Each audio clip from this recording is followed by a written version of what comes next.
문법에서는 영역이 어떻게 되는지 한번 그 밑에다가 또는 원래 자기 필기하는 노트가 있으신 분들은 하십시오. 그리고 여러분 이제 고등학생이잖아요. 약간 암기를 좀 해주십시오. 자, 그래서 문법에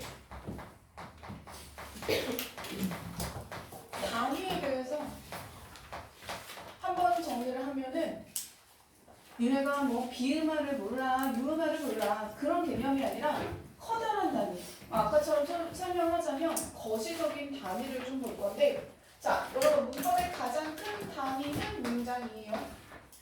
그렇죠? 그리고 그 문장 안에 뭐가 있었죠? 절이 있었죠. 안긴 문장. 그 다음에 절 밑으로 뭐가 있어요? 구가 있어요.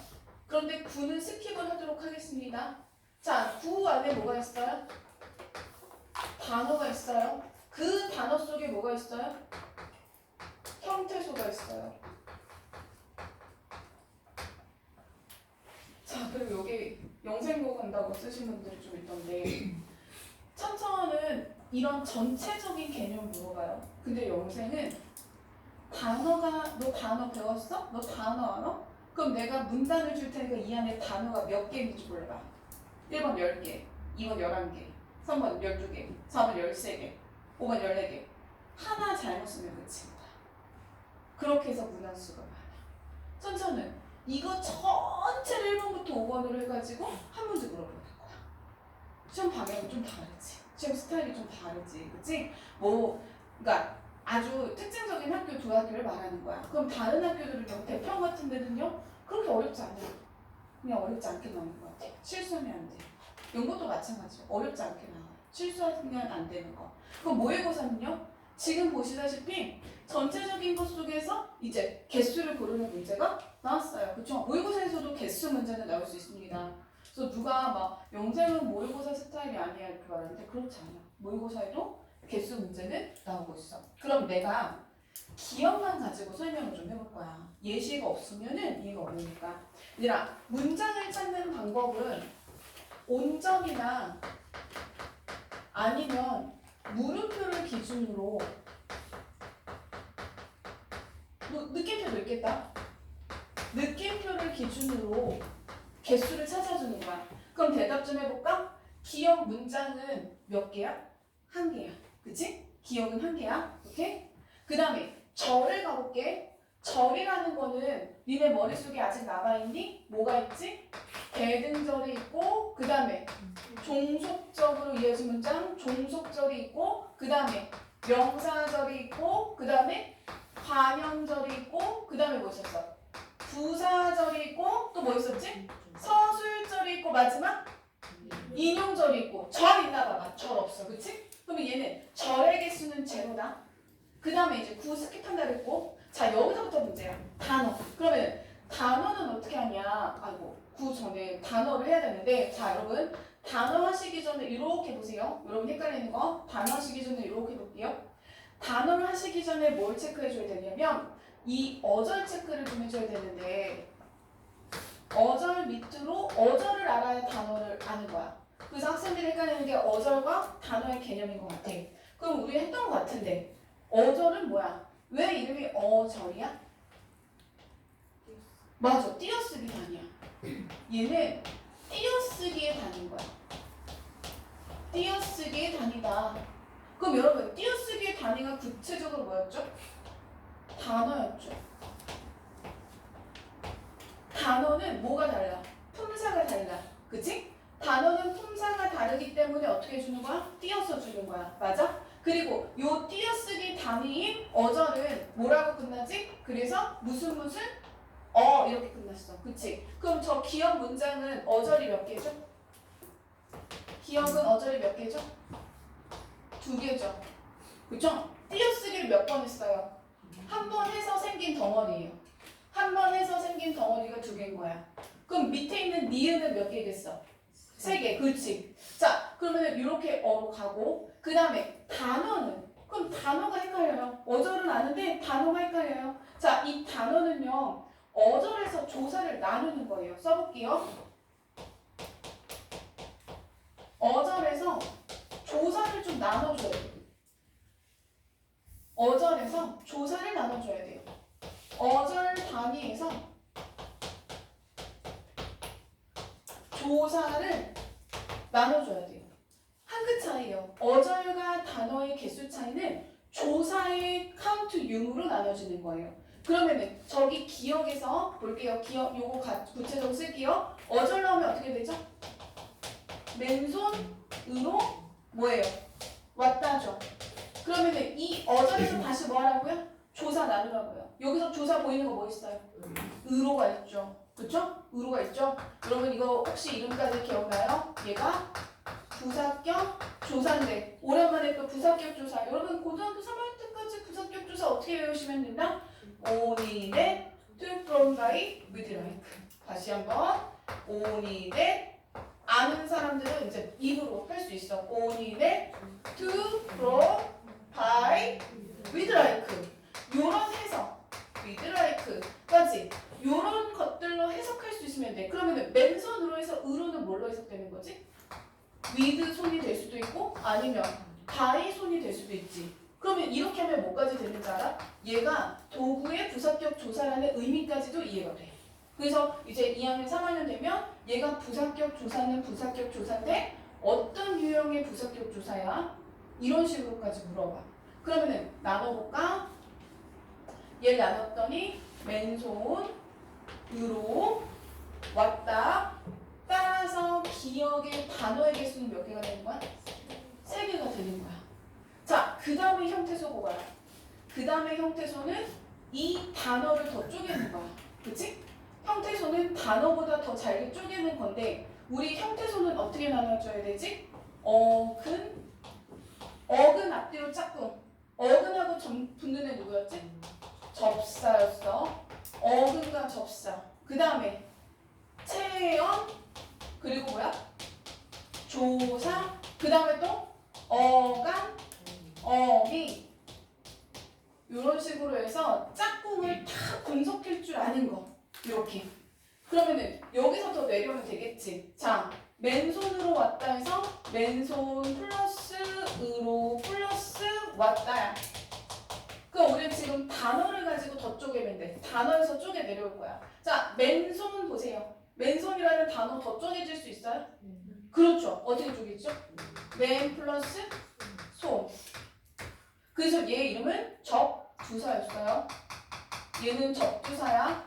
니네가 뭐 헷갈린지 알아? 근데 오늘은 일단 얘가 접두사라는 걸 하고 가자. 의로는 뭐였어? 그냥 혼자서 뭐였어?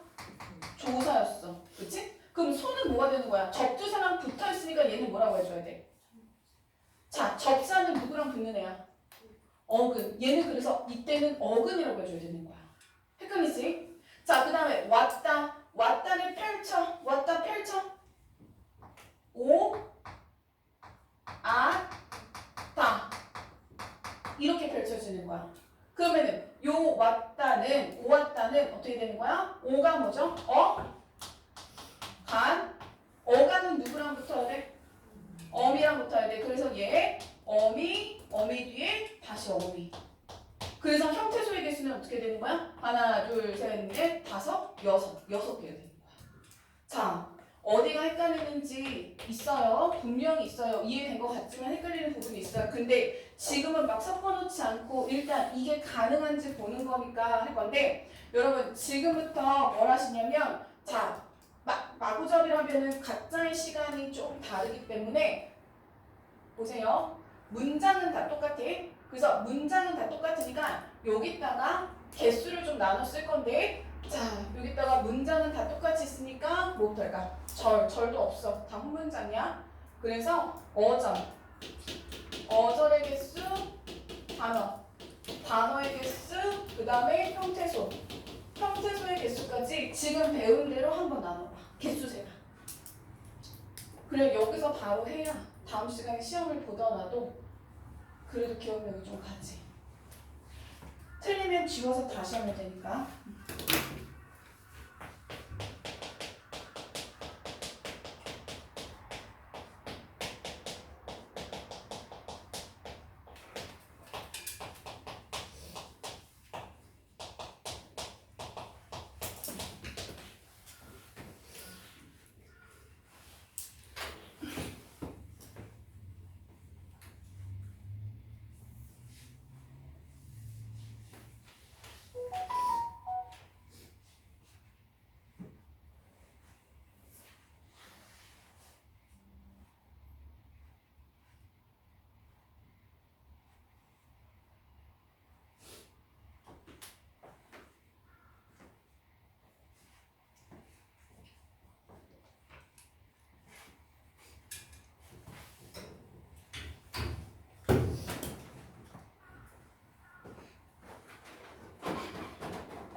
자, 해볼게요. 어절. 여러분, 어절 연습 잘 하시려면 이렇게 옆으로 가져가시고 니은, 디귿, 리을, 미음, 어절 쭉 연습하시면 돼요. 하나, 둘, 셋. 띄어쓰기 2번, 어절 3개. 띄어쓰기 1번, 어절 2개. 띄어쓰기가 3번, 어절 4개. 띄어쓰기 1번, 어절 2개. 맞는지 체크해보시고 어절은 나누실 수 있겠죠. 됐어요? 자, 그 다음에 단어의 개수 갑니다. 단어의 개수는 어절에서 조사만 더해주면 돼. 그래서 어절의 개수에서 조사의 개수를 더해주면은 단어의 개수가 나올 거야. 그러면은 하나, 둘, 셋, 조사 없어. 그대로 3개. 하나, 둘, 그대로 2개. 그치? 자, 그 다음에 요즘 날씨 참 맑다. 얘도 그대로 2개. 그런데 미음은 밤하늘, 아름답다. 조사가 하나 쪼개져 나오기 때문에 3개가 되는 거야. 됐어? 자, 그 다음에 형태소 가보시면은 풍경 정말 좋 플러스 다.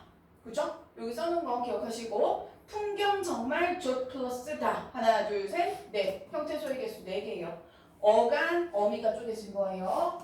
좋다, 어간, 어미. 동사나 형용사, 어간, 어미로 쪼개지는 거 아시죠? 자, 저런 진달래꽃 같은 게 어려운데 여러분 진달래꽃을 지금 이렇게 하나로 붙였었죠. 그럼 이렇게 붙였으면 이게 무슨 뜻이냐면 합성어가 된다는 뜻이야.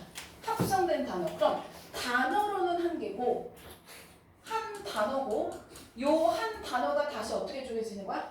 진달래와 꽃으로 어근이 2개인 걸로 쪼개지는 거야. 그래서 하나, 둘, 셋, 넷, 5개가 돼야 돼. 형태소 5개. 어떻게 형태소 5개 됐어? 체연에 해당하는 어근 2개. 그 다음에 피다의 피, 어간, 과거 시제 선어말, 어미, 종결, 어미.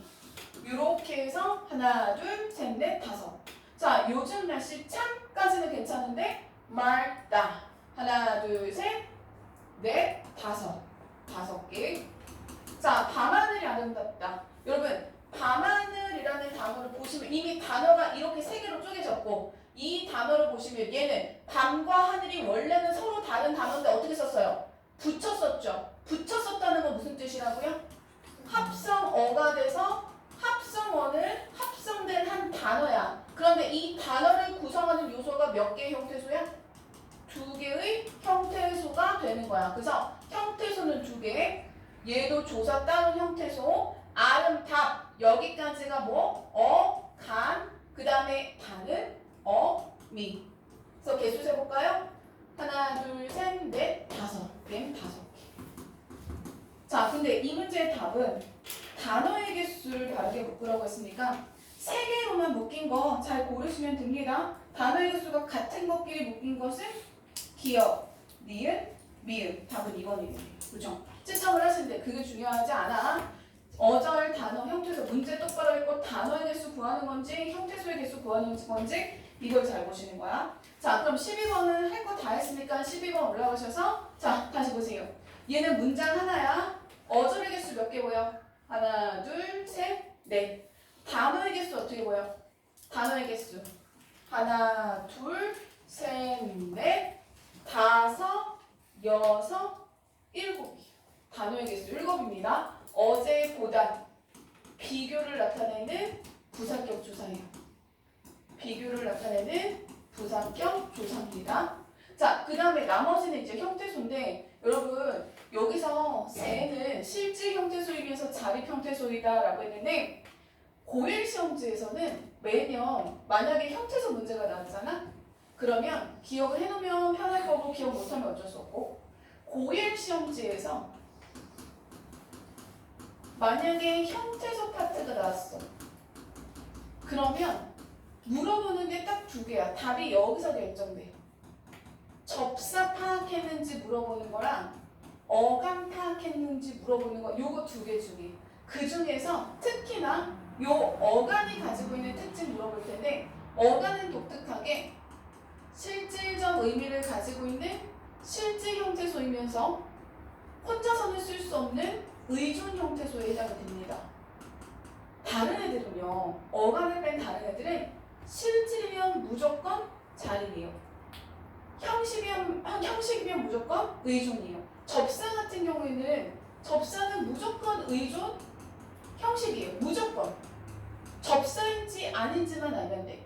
그런데 이 어간은 특이하게 의미를 가지고 있는 실제 형태소인데 혼자 쓸 수 없는 의존 형태소라는 굉장히 독특한 특징을 가지고 있어요. 그래서 얘는 자립 형태소가 아니다.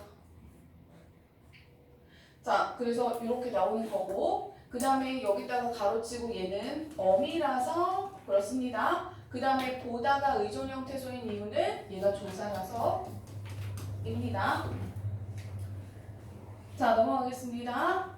질문은 좀 이따 받을게요. 일단 할 거 좀 하고. 13번 의문의 변동하면 뜻이시고, 여러분 학생들이 이제 공부하면은 학원에서도 그렇지만 어쩔 수 없이 비음아, 유음아, 된소리되기 이런 것들을 가르칠 수밖에 없어요. 그러면은 일단 우리가 고등학교 1학년 시험범이기도 하고 3월 모의고사이기도 하니까 다 쓸 수는 없고요. 여기다가 여러분 의문의 변동 중에서 교체 현상에 해당하는 것만은 좀 준비를 해놓으시고 가시면 학교 가서 수업 듣기도 학교 상관없이 어떤 학교를 가든지 간에 학교 가서 수업 듣기도 좋고 자기 공부 시간도 굉장히 아끼실 거예요. 그래서 생각나는 만큼 틀리면 지우고 다시 쓰고 하면 되니까 여러분 안 쓰고 기다리지 마시고 생각나는 만큼 교체 현상에 해당하는 것 좀 한번 써봅시다. 자, 그래서 교체 현상이 제일 많잖아. 교체 현상에 대한 부담만 줄여놓고 학교를 가더라도 굉장히 편할 거야. 교체 현상 써도 돼요? 음절 뭐였더라? 그렇지, 끝소리 규칙. 항상 먼저 음절 끝소리 규칙부터 생각을 해줘야 되고, 두 번째 뭐 있었지? 비음하. 그 다음에 리을로 바뀌는 거 뭐 있었지? 유음하. 맞아, 유음하가 있었고, 그 다음에 디귿, 티읕이 지읒, 치읒으로 바뀌는 거 뭐가 있었죠? 국의 음악. 같이, 굳이, 미다지. 그 다음에 어느 학교를 가시던 국영하는 두 문제 나올 거, 어렵게 두 문제 나올 거 준비해 놓고 가시고. 자, 그 다음에 다섯 번째 된소리 대기. 그 다음에 이 파트를 강조해드리는 이유는 1학년 1학기 중간고사에 한번 나오고요. 2학년 2학기 기말고사 때 얘네들이 다시 등장합니다. 그런데 그때는 얘네들을 다시 공부할 수 있는 시간이 없습니다. 자, 이렇게 다섯 가지가 있어. 근데 얘들아, 니네도 알겠지만 이거는 열심히 공부를 한단 말이야. 근데 모의고사나 좀 시험의 범위를 크게 물어보는 학교, 그런 학교들이 빠지지 않고 내는 게 있어. 이거 알겠는데, 니네가 된소리 대기 의문의 변동 뭔지 아는 거 그거 알겠는데, 너 의문 변동의 유형이 교체 말고 다른 방식도 있는 거 알아? 그래서 출제 포인트가 되는 요거 파란색을 알아야 돼. 다시 까만색으로 써준 애들을 몰라도 돼 이렇게 얘기하고 있는 게 아니야. 디폴트 기본값이라고. 근데 애들이 이것만 열심히 공부해. 막 음절 끝소리 규칙 예시, 막 비음화 예시, 유마 예시 막 사전처럼 외웠어. 근데 정작 실제로 요즘에 이 교육과정에서 시험에 많이 나오는 건, 자, 좋은 위치 변동이냐? 말 어색하죠? 좋은 위치 변동이냐? 좋은 방법의 변동이냐? 그 다음에 좋은 방향성을 알고 있느냐? 음 변동 방향의 유형을 알고 있느냐? 조음 소리를 만들어내는, 다시 조음 소리를 만들어낼 거야. 그러면은 뭐 신라 써져 있는 거랑 발음하는 거랑 다르니까 그 소리를 만드는 원리를 아는 거야. 그래서 지금 우리가 파란색으로 보는 건 원리거든. 자, 첫 번째 종 위치 변동은 없어요. 없어요. 종 위치 변동이 무슨 뜻이냐면 여기 위치에서 왔다 갔다 하는 거, 비읍이 디귿으로 바뀌거나 기역이 디귿으로 바뀌는 거 없어요. 만약에 있다고 하면 왜 없다고 표현하냐면 종 위치 변동으로 발음하면 얘는 비표준 발음이 됩니다. 그래서 없어요. 비표준 발음입니다. 없어요. 예를 들어서 예시 뭐가 있냐면 보여줄게. 신문을 어떤 사람들은 신문이라고 발음하는 사람들이 있대. 근데 발음이 편한 것 같아. 그러면 신문을 니은이라고 써져 있는 걸 미음으로 발음하면 이게 뭐가 되는 거야? 좋은 위치 변화가 되는 거야. 그럼 이거는 있어요? 없어요? 없어요. 선생님 발음이 가능한 것 같지만 없어요. 인정하지 않아요. 인정하지 않으면 없는 거예요. 안 됩니다. 오케이? 두 번째. 자, 좋은 방법 변동은 너무 많죠. 하여름에서 마찰음, 비음에서 유음 이런 식으로 여러분 대부분들이 좋은 방법이 변해요. 대부분들이 좋은 방법이 변해요. 대부분들이 좋은 방법이 변해요. 대부분이 좋은 방법이 변해요. 대부분이 좋은 방법이 변해요. 대부분이 좋은 방법이 변해요. 1번부터 5번까지는 다 뭐에 들어가요? 좋은 방법에 들어가요. 그런데 여기서 특이점이 뭐냐면 시험에 나오는 거, 자, 시험에 나오는 거, 평생 무조건 나오는 거, 좋은 방법 변동에는 뭐가 있냐면 일단 다 들어가, 디폴트로 다 들어가지. 근데 두 개 쓸게. 받침 치읓이나 받침 지읒이 음절 끝소리 규칙 때문에 뭘로 변하지? 디귿으로 변하지. 꽃 아니고 꽃 이렇게 변하잖아, 그치? bees 아니고 빛 이렇게 변하지. 그 다음에 두 번째 하나만 더 쓰면 끝이야. 국의음화. 그럼 여러분 국의음화는 어떤 자음이 뭘로 바뀌는 거였어요? 디귿, 티읕이 뭘로 바뀌는 거였어요? 지읒, 치읓으로 바뀌는 거였죠. 그쵸? 자, 그러면 이 친구들은 빨간색 어디 갔어? 빨간색 꺼내도 아깝지 않은 책이라서 자, 얘네들은 기본적으로 좋은 방법도 변하는데 좋은 위치도 동시에 변하는 애들이야. 그러니까 조금 나는 조금 모자라서 이거 조금 지어놓고 좀 쓸게. 자, 요 두 가지는 당연히 디폴트로 모두 변하고 저기 우리가 기본적으로 배우는 5가지 유형의 음음 변동 교체 현상은 다 좋은 방법이 있어. 근데 좋은 방법과 혼자 나올 수는 없는 누가 같이 나타난다고? 좋은 위치 동화가 좋은 위치 변화가 함께 나타난다고요. 변동이 두 개가 나타나는 거. 나머지 친구들 비음하는 좋은 방법 변화만 나타나요. 유음하는 좋은 방법만 된수를 비도. 요 표, 여러분 요 표 외워서 써보라는 학교도 있긴 있어요. 막 동원동 같은데도 이런 거 안 될 것 같잖아. 여기에 빈칸 쳐놓고 여기에 들어갈 거 뭐냐고 물어보는 경우가 있어. 동 같은 학교도. 자, 그러면은 디귿 티읕이 굳이 할 때 디귿 티읕이 뭘로 바뀌었어? 지읒 치읒으로 바뀌지. 그러면 얘가 평행이나 수직이 아니라 이렇게 사선으로 사이드로 바뀌면 모두 바뀌고 좋은 위치도 바뀌고 이렇게 바뀌면 봐봐, 표를 이용해봐. 좋은 위치도 바뀌고 모두 바뀐 거야. 좋은 방법도 같이 바뀐 거야. 근데 학교 교과서 보면은 학교에 따라서 조금 다르긴 하지만 얘가 좋은 위치와 좋은 방법이 모두 바뀌었다는 내용을 학습 활동에 넣어놓는 교과서들이 꽤 있거든. 근데 지읒, 치읓이라고 쓴 것을 이렇게 바꿨을 때 이게 좋은 위치와 좋은 방법이 모두 변한다는 내용, 이 꽃과 같은 케이스, 요 케이스 있지? 요거는 고1 교과서에 넣고 수능 특강 올라가면 갑자기 나와. 수능 특강이. 그럼 우리 학교가 내가 간 학교가 수능 특강의 유형까지 반영하는 학교다. 그럼 알고 계셔야 돼요. 어렵습니까? 디귿이 지읒으로 변하는 거나 지읒이 디귿으로 변하는 건 어차피 왔다 갔다 똑같은 방향성이니까 좋은 위치와 좋은 방법이 모두 바뀐다는 걸 추가해 놓는 건 그렇게 어려운 내용이 아닙니다. 또 뭐였지? 뭐 이런 것들이 있겠죠. 그죠? 이해됐어? 중요한 건 뭐야? 아주 중요한 거. 그래서 국외음화나 그 다음에 음절 끝소리 규칙 중 어떤 특정 단어들은 좋은 위치와 좋은 방법이 모두 바뀔 수 있다. 꼭 얘기를 오늘 꼭 설명을 드리려고 했어요. 자, 답은 1번이에요. 13번의 답은 1번이에요. 여기다가 쓴 거 이거 안 했는데 이거 하나 하고 가자. 좋은 방향이라고 썼지? 방향 1번 수행 2번 역행 3번 상호. 자, 수행 봐봐. 이렇게 그려지는 거야. 역행은 이렇게야. 그럼 상호는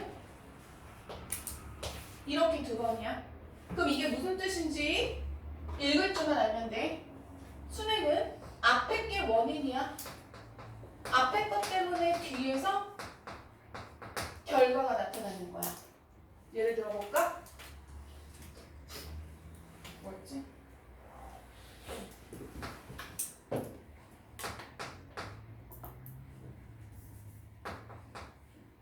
다 뒤에 거. 순행. 순행. 예시. 칼날. 앞에 있는 리을 때문에 뒤에서 리을로 바뀌는 거죠. 역행. 국물. 뒤에 있는 미음 때문에 앞에 게 바뀌는 거죠. 그 다음에 상호가 어렵죠. 독립, 식리 이런 것들 보시면은 자 얘가 둘 다 바뀌어요. 두 개 다 이렇게 바뀌는 거. 두 개 다 바뀌는 경우를 상호라고 합니다. 순행은 앞에 것 때문에 뒤에 거에서만 변화. 역행은 뒤에 것 때문에 앞에 거에서만 변화. 상호는 앞뒤가 서로 영향을 주는 거. 이렇게 세 가지의 방향성이 있다는 것까지. 그래서 여러분 어렵게 나오는 학교는 이 조건을 다 주는 거야. 그러니까 예를 들어서 좋은 방법 변화가 나타나며 상호 동화이면서 뭐 교체에 해당하는 것을 고르시오. 이런 식으로 조건을 주고서 그 조건에 충족하는 단어를 고르한다는 거죠. 자, 그 다음에 답은 불러드렸으니까 넘어갑시다. 14번에 적절하지 않은 것은 자, 요거는 우리가 아직 하지 않은 거예요. 여러분이 아직 하지 않으신 건데 자, 펜 들고 여기다가 바로 할 테니까 펜 들고 보세요.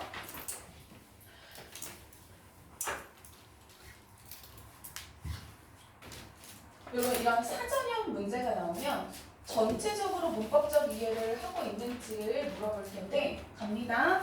자 여기 보시면 볼 줄 아는 분들도 계시죠? 여기 보시면 이렇게 달다 1 이렇게 있어요. 그 다음에 달다 2 숫자가 위첨자로 있죠. 그러면은 요 위첨자로 있는 관계는 무슨 관계죠? 서로 다른 단어야.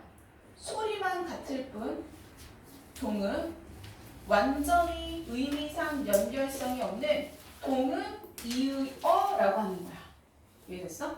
그럼 한번 봐봐. 위에 있는 달다 1은 메어노타의 의미인데 밑에 있는 달다 2는 품사적 형용사고 맛에 대한 얘기를 하고 있기 때문에 전혀 의미적 연관성이 없는 거야. 됐지? 자, 그 다음에 내려가 봅니다. 여기 봤더니 여기에 다시 1과 2 이렇게 의미가 나눠져 있어. 한 단어 안에 이렇게 있어. 그럼 이렇게 다이야. 이렇게 다의 관계야. 근데 옆에 봤더니 박스 1은 다시 또 이렇게 나눠져 있지. 그럼 얘네들도 뭐야? 다이야. 그래서 그 다음에 다이어에서는 무조건 1번 있죠. 무조건 1번. 1번에 해당하는 애들이 다이어에서는 1번 의미가 무조건 중심 의미예요. 1번 의미가 무조건 중심 의미예요. 그럼 2번 의미는 주변 의미라고 합니다. 좀 더 확장된 의미라는 뜻을 가질 거예요. 자, 그 다음에 여러분이 볼 줄 모르는 거 저는 제가 수업한 적이 없어서 볼 줄 모른다고 표현을 하는 건데 여기 가보실까요? 요거 동그라미 빨간색 여기 와보세요. 자, 이렇게 써주는 게 뭐냐면 얘가 문장이 요구하는 이런 걸 필수 성분이라고 합니다. 공부한 적이 없으니까 얘는 좀 천천히 해볼게요. 자, 여기서 필수 성분은 의미적으로 접근하는 것이 아니라 문법적으로 반드시 요구되는 거야. 이게 좀 어려워. 이거 내면 이게 좀 많이 틀리고 많이 어려운 거야. 그러면은 이 달달하는 동사는 보시면 메어노타인데 이 달달하는 동사는 어디에라는 부사어랑 부사격 조사니까 부사어가 되겠죠. 무엇을이라는 목적어가 반드시 필요한 거야. 그래서 얘가 없으면 안 된다라는 의미를 정해준 거야. 이게 필수 성분이라는 뜻이야. 좀 어려워. 그치? 자, 밑으로 내려가 볼게. 그러면은 요거 보는 방법. 여기에 을이 있네. 그럼 얘가 이 다의적인 의미, 확장된 의미로 쓰일 때에는 얘는 뭘 반드시 요구해? 목적어가 문법적으로 필수적으로 요구되는 성분이다 라는 뜻이 되는 거야. 그래서 어떤 예시가 들어가야 되는지 봐야 돼. 여기까지 썼을까? 그럼 이 밑으로 봐봐. 선생님 이 밑에는 없어요. 뭐가 없어요. 아무것도 없죠. 요구되는 성분 표시가 없죠. 자, 여기다 씁니다. 성분 표시가 없다면 전제 성분 표시가 없다는 것은 얘는 주어만 요구한다는 뜻이에요. 주어만 요구한다. 그럼 주어 표시는 왜 안 해주냐면 모든 서술어는 주어를 필요로 하기 때문에 굳이 써주지 않는다고 합니다. 그래서 답은 2번이에요. 달다 1과 달다 2는 부사어를 필수적으로 요구한다고 했는데 보시다시피 이 달다 2는 아무 표시가 없기 때문에 얘는 뭐만 요구하는 거예요? 주어만 요구하는 거예요. 그죠? 자, 이렇게 보시는 방법으로 필수적으로 요구하는 것이 누구는 아니다. 달다 2는 아니다. 그런데 달다 1에는 뭐가 있기 때문에 무엇무엇에에 해당하는 부사어가 있기 때문에 1번에는 해당이 된다. 마지막 15번. 자, 15번의 답은 5번인데요. 도착했겠다만 보도록 합시다. 도착했겠다. 여러분 제가 요거 형태소 분석만 다 해드릴 수 없으니까 도착하 기본형 플러스 get 플러스 다 이렇게 있고요. 자, 이것도 우리 고1 시험범위예요. 추측의 표현. 여러분 추측에는 세 가지 유형이 있어요. 과거 추측, 현재 추측, 미래 추측. 그럼 얘는 이 어시 무슨 역할을 하겠습니까? 과거 시제 역할을 하는 거예요. 과거 시제의 역할을 하는 건 어시 되는 거고요. get은요, 얘가 어려운 말 좀 써볼게요. 근데 1학년 때 나오는 말이에요. 양태적 기능을 해요. 혹시 양태적 기능이라는 말이 무슨 뜻인지 기억나시는 분 계세요? 양태라는 거는 사람의 심리적인 상태를 양태라고 해요.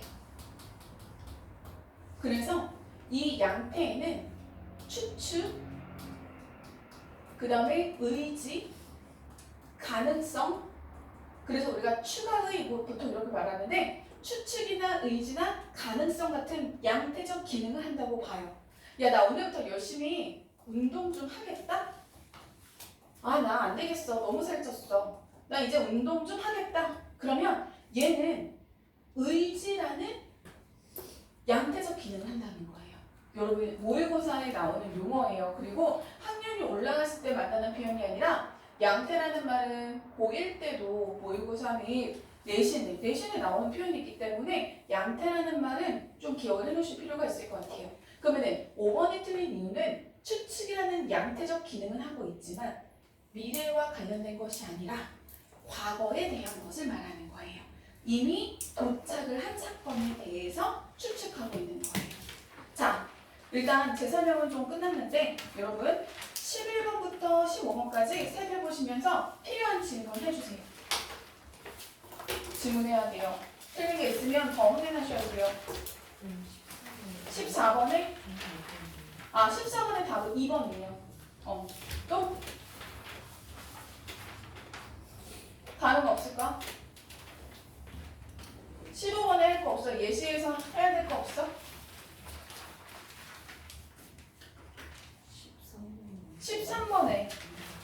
13번에 2번. 우리 13번, 2번 질문 있으니까 보세요. 자, 봐봐요. 이렇게 발음까지 줬어. 모의고사는 친절해. 내신은 발음 안 줘. 모의고사는 줘. 이렇게 표기된 게 뭘로 바뀌었어? 니은으로 바뀌었지. 그러면 디귿이 뒤에 있는 비은, 니은의 영향을 받아 좋은 방법이 같은 니은으로 바뀌었군 이라고 했는데, 자, 이 디귿이 뒤에 있는 니은의 영향을 받아서 어디가 틀렸어? 가서 봐봐. 디귿하고 니은이 있네. 디귿이 니은으로 바뀌었지. 그럼 이건 좋은 방법이 같은 거야? 좋은 방법이 같은 거야? 좋은 방법이 다른 거지. 그치? 그래서 여기선 좋은 방법이 같은 니은으로 바뀐 게 아니라 좋은 방법이 다른 니은으로 바뀐 거야. 그래서 얘들아, 우리 아까 설명했던 좋은 방법 변동이라는 건 좋은 방법이 변화했다는 거야. 변동했으니까 달라졌겠죠. 그죠? 또 다른 거 있어요? 뒤에 15번에 살 거 없어요? 15번에 3번 선지 가라시 일어나고 있는 일이라고 했는데 15번에 3번 선지 가보세요. 여러분, 발화시는 항상 현재예요. 자, 이걸 체크합시다. 발화시라는 말이 여기 써져 있죠? 발화, 말을 한다 라는 뜻이고요. 발화시는 항상이라는 말 아주 조심스럽게 써야 됩니다. 근데 썼어요. 항상 언제나 현재와 일치합니다. 그럼 이걸 아는 친구들은 발화 시에 일어나고 있는 일 가로쳐봐. 그럼 이거는 그렇죠. 현재형 이런 뜻이 되는 거예요. 그러면은 발화 시 이꼬르 현재. 현재보다 이전에 일어난 일? 그럼 얘는 뭐라고 고치면 돼요? 그렇죠. 여러분 이렇게 조금씩 알아가는 거야. 아, 발화시라는 말을 의도적으로 쓰는구나. 현재라고 주면 다 알아. 그리고 문법에서는 발화시를 기준으로 사건이 먼저 일어나면 과거, 사건이 발화시와 똑같이 일어나면 현재, 사건이 나중에 일어나면 미래 이렇게 표현을 합니다. 그 다음에 여기 나오죠. 의지를 표현하고 있다. 이런 걸 뭐라고 한다고? 한 번 더. 양태라고 한다고. 다른 거 없을까요? 자, 없으면 16번에서 21번 제가 이거는 답을 먼저 불러볼 테니까 시점 들으세요. 자, 16번에서 한번 공통점 문제는 문제 풀 때 마지막에 푸시는 겁니다. 처음에 풀면 시간이 오래 걸려요. 17번에 4번 데카르트랑 존 베리의 생각을 각각 살피시는 거예요. 18번에 4번 A가 아니라 B 구조에서 답이 나오는 거예요. 19번 별표 제일 어려운 문제 같아요. 19번에 5번 추론형 문제입니다. 기억이 어려웠어요. 자, 그 다음에 넘겨서 20번 3점짜리긴 하지만 쉬웠습니다. 콜링 우드가 한 생각만 살펴보시면 돼요. 20번에 5번 21번에 3번. 자, 맞은 개수, 틀린 개수. 틀린 개수를 보시면 좋겠죠. 6문제 중에서 틀린 개수 한번 살펴보시고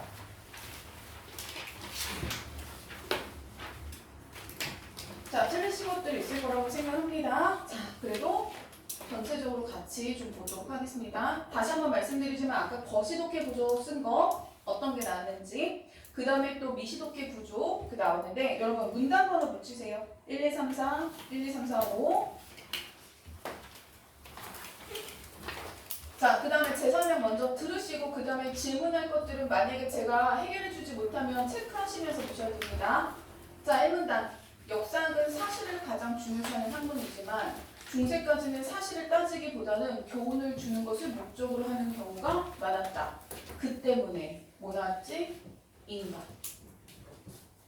그러면 뭐 체크하라고? 이해했는지를 살피지 마. 이해했는지 살피면서 또 시간이 가잖아. 근데 이거 쓰는 건 시간이 안 간다 그랬어. 시간 별로 안 간다 그랬어. 앞에가 원인이야. 그러면 그 때문에 19세기 초반까지 역사학은 문학의 영역으로 인식되고 아리스토텔레스나 데카르트 같은 철학자들은 이런 점을 지적했어? 이런 점을 비판하며 역사학자들을 수준 낮은 학문으로 평가하기도 하였다. 이만큼이 앞의 원인에 따른 결과야. 그치?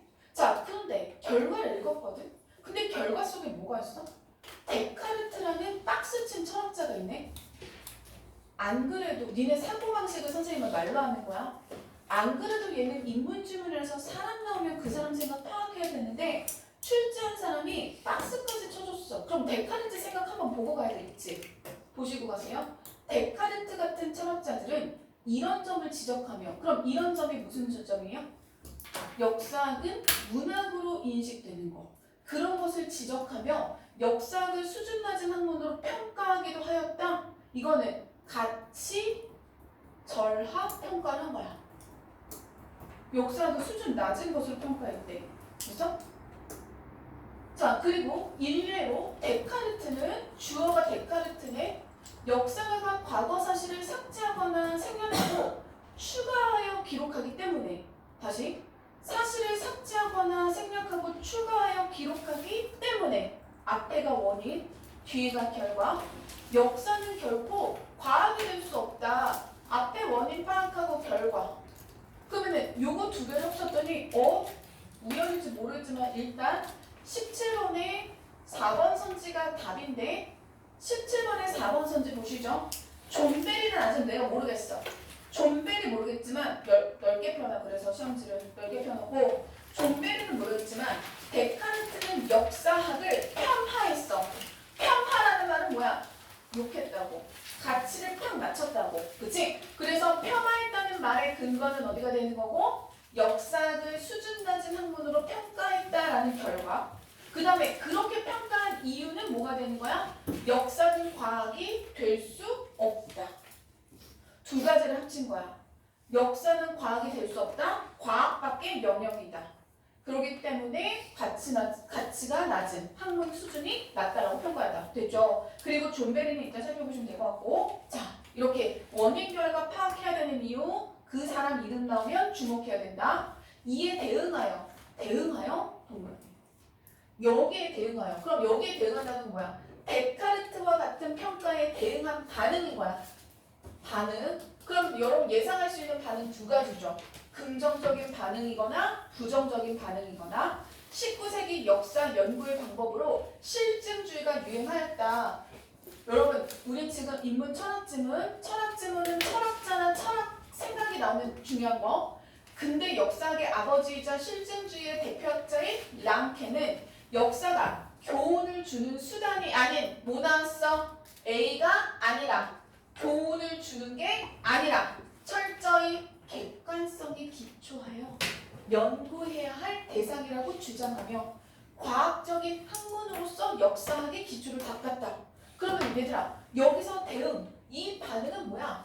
앞에 나온 사람들과 뭔가 좀 다른 비판적인, 그치? 무엇에 대한 비판? 저거 교훈을 주는 목적이라는 말에 대한 비판이 되는 거지. 그래서 교훈을 주려고 하는 것이 아니라 객관성에 기초하여 연구해야 될 대상이다. 이게 랑케의 생각. 그 다음부터는 나는 어떻게 읽냐면 랑케의 기본적인 입장을 파악했지. 그러면 좀 빠르게 읽는데 여러분 빠르게 읽고 싶잖아. 근데 아무렇게나 빠르게 읽으면 안 되잖아. 빠르게 읽는 방법은 서술어 중심으로 읽는 거야. 그러면은 그는 역사를 서술했고 역사가는 지난 일을 평가하기보다는 A가 아니라 그저 보여주기만 해야 한다는 생각이었다. 그래서 객관성, 과학적 학문, 1차 자료를 바탕으로 한 역사서술, 보여주기만 한다. 이렇게 랑케는 역사를 실증적 연구를 통한 과학으로 역사가는 과거의 사실을 있는 그대로 재현하는 존재로 보았다. 끝. 존베리 나왔네. 자, 박스 쳐져 있는 존베리네. 그럼 존베리는 어떤 생각? 역사는 과학 이상도 이하도 아니다 라고 주장하며 역사학과 문학의 차이를 설명했다. 그래서 존베리의 생각은 역사랑 문학은 다르다. 별들의 이야기를 예술적인 형태로 제시하는 일이 천문학자의 임무가 아니듯 인간 사회의 이야기에 문학의 옷을 입히는 것은 역사학자의 임무가 아니다. A가 아니다. 문학의 옷을 입힐 필요가 없다. 랑케의 노선을 지지했던 영국의 역사가 액턴이라는 사람이 있네. 액턴은 이러이러한 모두를 만족시킬 정도로 저자가 누구인지와 상관없이 객관적으로, 그래서 관계없이 실험 결과는 동일한 것처럼 역사도 과학적으로.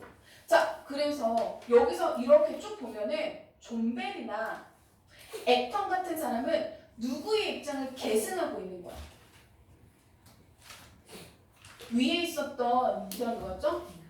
그렇죠. 랑케의 입장을 쭉 이어가고 있는 거야. 랑케가 뭐라 그랬어? 있는 그대로 재현이다. 그 다음에 이 존베리가 좀 어려운데요? 존베리는 문학의 옷을 입히는 것은 역사가의 임무가 아니다. 그러니까 문학적으로 꾸미지 말아라. 그 다음에 액터는 야, 누가 역사를 서술하던 간에 객관적으로 쓰여야 된다. 그러니까 누가 연구를 하든지 간에 동일한 실험 결과가 나와야 된다. 그리고 마지막 역사학자의 임무를 실제 일어났던 사건을 그대로 재현하는 것이라고 본 실증주의 역사학자들은 그럼 여기서 실증주의라는 개를 비롯한 기타 등등 특정 관점에서 역사를 바라보기보다는 A가 아니라 사실 그대로 객관적으로 바라보고자 했다. 계속 반복해주고 있지? 그런데 우리 추론하는 문제 19번 문제 그러나 한편으로 역사적 사실을 단순히 축적하는 것 또한 특정 관점에서 이루어진다는 맹점을 지적받기도 하였다. 맹점이라는 게 무슨 뜻이죠? 맹인할 때 맹자예요. 보지 못한 점. 그래서 이때 맹점이라는 건 어떤 한계 같은 걸로 파악할 수가 있는 거죠. 그러면은 맹점 앞에 꾸며주는 말 좀 볼까? 역사적 사실을 단순히 축적하는 것이 실증주의 역사학자들의 입장인데 그렇게 하는 것 또한 특정 관점이 반영될 수밖에 없다. 특정 관점 이꼬르 주관적 관점. 그러니까 역사라는 건 주관적 관점에서 완전히 벗어나기 어렵다라는 19번의 5번 선지 생각을 여러분 적용하실 수 있는지 한번 살펴보세요.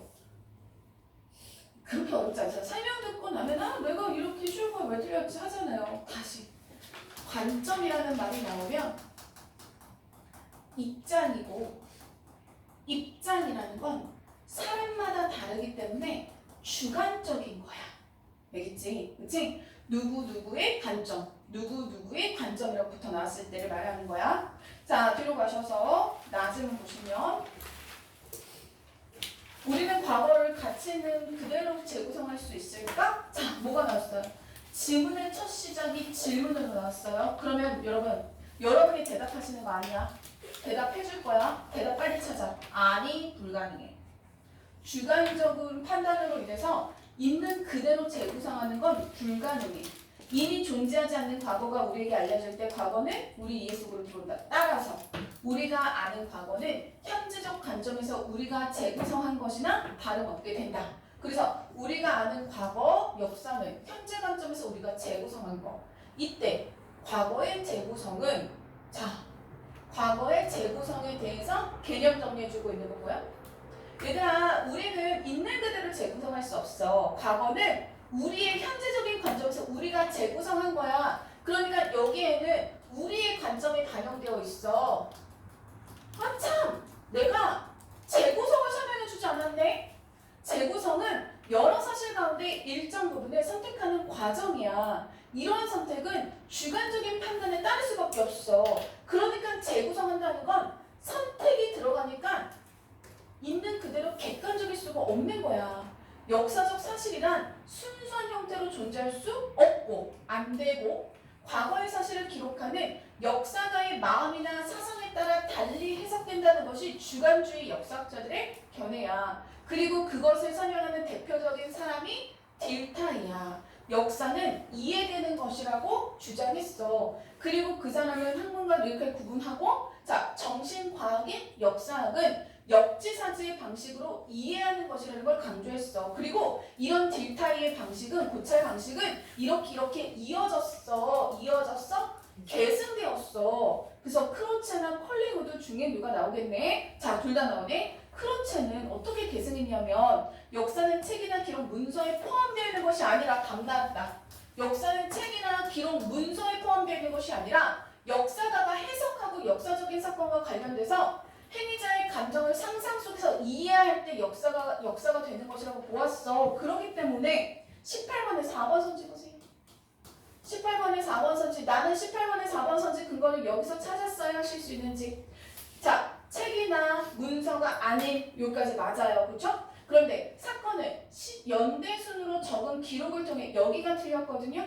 요거 볼게요. 그는 사건을 연대순으로 적은 기록인 연대기를 역사와 비교해서 역사는 살아있는 연대기이다. 연대기 자체는 죽은 것이다. 역사는 현재이고 연대기는 과거의 역사다 라고 해서 모든 역사는 현대사, 현재의 역사가 중요하다라는 얘기를 한 거야. 그렇기 때문에 연대순으로 적은 기록은 과거의 것이기 때문에 이 과거의 것은 요 크로체 입장에서는 부정했기 때문에 4번 선수 틀린 거야. 뭐 아주 쉬운 문제는 아니야. 그치? 아주 쉽진 않지만 18번에 4번 선지 여기서 이제 결정했어야 되겠지. 여기 보시면 요 문제는 주관주의, 딜타이, 그 다음에 딜타이, 크로체, 콜링우드라고 해서 이 철학자들의 생각을 이해했는지를 파악하는 문제였어요. 자, 그 다음에 뒤에 있는 20번 문제의 답이 이제 3문단 콜링우드 4문단에서 나올 텐데, 콜링우드는 사료에서 중요한 것은 사실 여부가 아닌 그것일지는 의미로 보고 과학자와 역사가의 탐구 대상을 구별하였다. X. A가 아니라 B 되는지 보시고, 콜링우드에 따르면 자연과학자는 물리적 속성이나 구조에 관심을 갖는 반면 대조, 역사학자는 사건에 담긴 행위자의 사상을 탐구한다. 그러면 콜링우드는 어떤 입장인 거야? 사건에 담긴 행위자의 사상을 탐구하는 존재이다. 그런데 여기서 잠깐 멈추시고 20번. 20번에 5번 보시면은 두 번째 줄에 역사가가 사건의 물리적인 구조를 탐구하여? 아니라니까. 콜링우드는 사건의 물리적인 속성이나 구조에 관심을 갖는 건 역사가가 아니라 누구의 입장인 거야? 자연과학자의 입장이기 때문에 콜링우드가 가지고 있는 역사학자의 입장이 아닌 게 되는 거겠죠. 20번에 5번 선지 근거.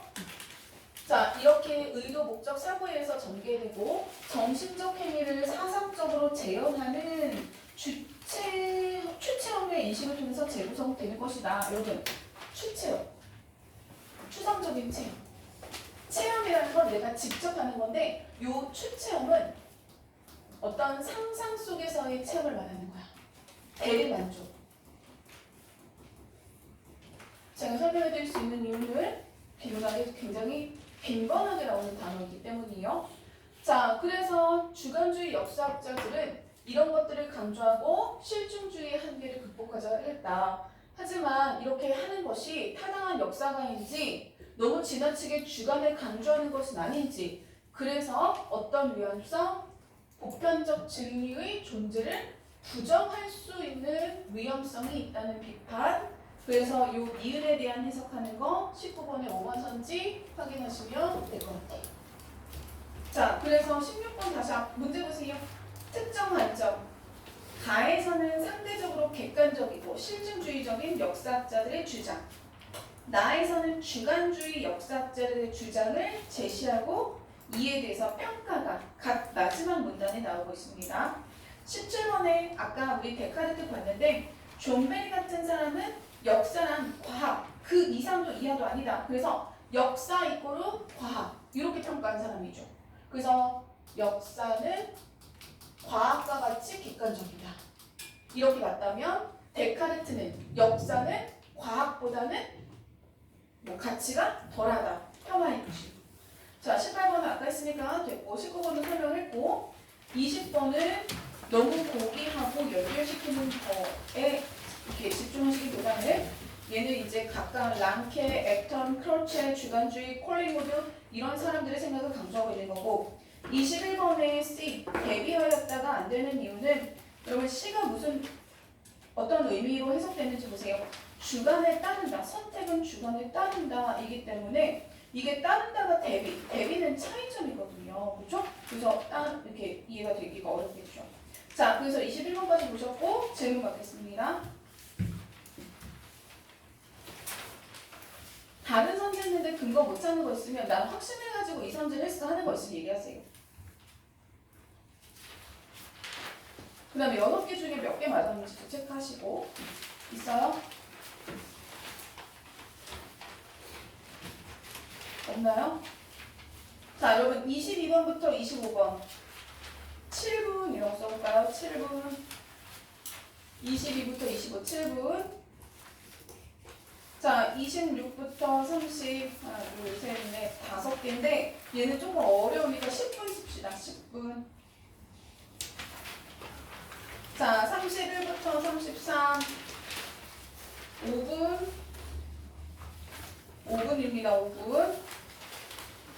자, 그 다음에 34부터 37인데 레디메이드 인생에다가 별표 좀 먼저 달아놓으시고 채만식 작품 나왔어요. 매우 중요합니다.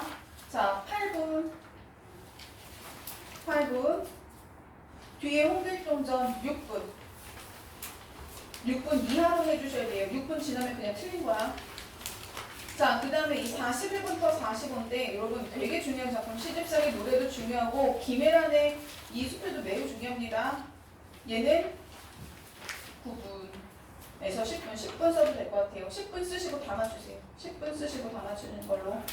그 다음에 앞에 1번부터 10번이 있어요. 앞에 1번부터 10번이 10분인데 제가 이렇게 나눠드린 거 이제 한 번에 몰아풀지 말고 몰아풀 수 있는 시간이 안 되니 연습용으로 이렇게 제가 지정해드리는 파트들을 푸시면 되잖아요. 근데 제 숙제 검사해보면 되게 열심히 한 검사와 검사를 위한 숙제와 구분이 됩니다. 말을 안 할 뿐. 몰라서가 아니라 그냥 말을 해봤자 뭐 바쁘기도 하고 하겠지. 그래서 매일 나눠서 해봤자 여기 시간을 투자하는데 20분이 안 걸린다고 생각해.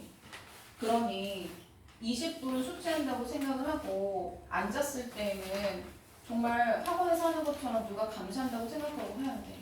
이제 학교 가시면 시간이 많이 남을 거예요. 시끄럽겠지만 그 안에서 공부하는 것도 연습입니다. 어차피 국어는 아침에 시험을 봐서 밤에 푸는 거 저는 별로인 것 같아요. 학원이 늦게 끝나서 이따 보낸다는 거는 결국 밤에 가서 푼다는 건데 여러분 늦게 보내는 거 괜찮은데 아침에 공부하는 연습을 하지 않으면 국어는 시간 설정이 안 돼.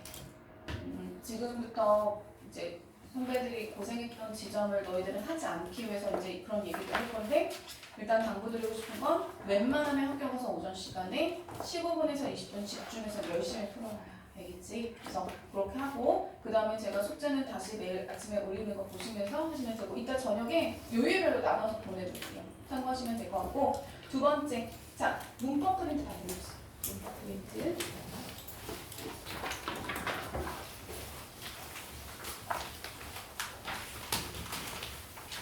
이게 지금 모의고사 그 순서대로 나온 거라서 자 449부터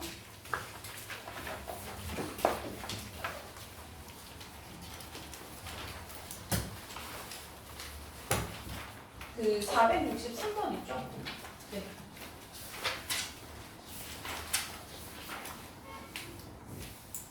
거기까지 이번 주에 푸시면 돼요. 제가 이거는 10월까지 해가지고 한 바퀴 다 돌릴 거기 때문에 문제의 수가 적은 느낌이 드는 이유는 개념 설명을 이 자료를 할 거기 때문이에요. 자, 그래서 그렇게 숙제 정리해 두시면 될 것 같습니다. 그래서 얘는 요만큼이 일주일 동안 숙제고 모의고사 중심으로 시간 정리하는 게 우리의 되게 의무다, 과제다 라고 생각하시면 될 것 같아요. 그리고 자기가 부족한 부분은 또 이제 추가적으로 개인 공부를 하시면 되죠.